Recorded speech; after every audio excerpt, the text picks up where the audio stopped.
Jew will contribute the necessary amount for planting at least one tree. Herzl writes in his diary, 10 million trees. 2 years later, Herzl visits the land of Israel. The sight of the bare Judean hills affects him deeply. It's kind of like walking inside a giant iPad. There are 7 large interactive touchscreens on the walls. There are computer stands that are also touchscreens. There are computer games that people can play with one another, play against up to 8 people at a time, can play these computer games. It's a completely high-tech, using the most advanced technological learning tools that we have today. What's important for us in terms of presenting Herzl to the public is explaining him not only as this towering historical figure that did so much for the Jewish people 100 years ago, but also as a visionary whose vision continues to be compelling and engaging. We're at a time where we are trying to reclaim and reframe the Zionist idea. And we've discovered that the best way to do that is really to go back to the sources. The new educational center, it's a very interactive, high-tech educational center that we've set up, allows the visitor to deal with the same issues, the same questions, the same conflicts, the same problems that Herzl had to deal with 100 years ago, of course, in a different context. But unfortunately, anti-Semitism, which was so important as a factor in motivating him towards a involvement in Zionism, continues to be with us today, despite his predictions that the rise of the State of Israel would do away with it.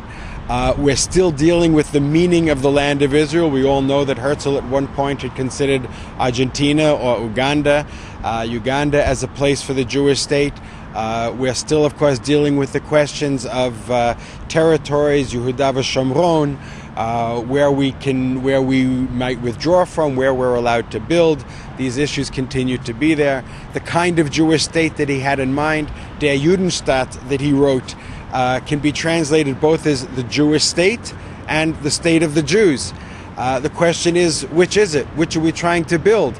What are we looking to create here? If it is a Jewish state, in what ways is that Jewishness, is that Judaism going to be expressed? So do the visitors find the answers, or are they compelled to ask the questions and discuss? Absolutely compelled to think about the answers and to discuss. There's a lot of stimulus there. There are games to be played. There are computer stands. There is a possibility of writing the newspaper of tomorrow, 20 years from now.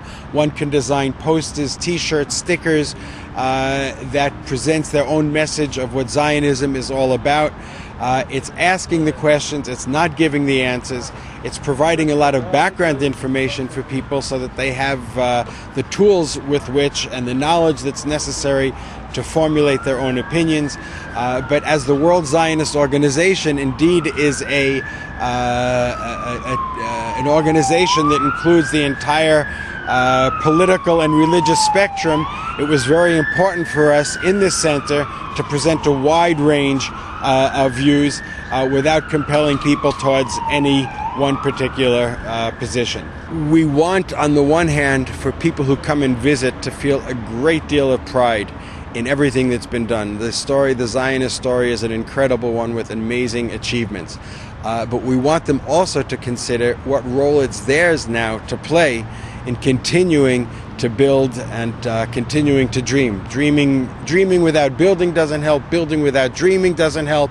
Herzl was one who combined both of those characteristics. We're trying to both inspire the visitors as well as give them practical tools for continuing the Zionist enterprise.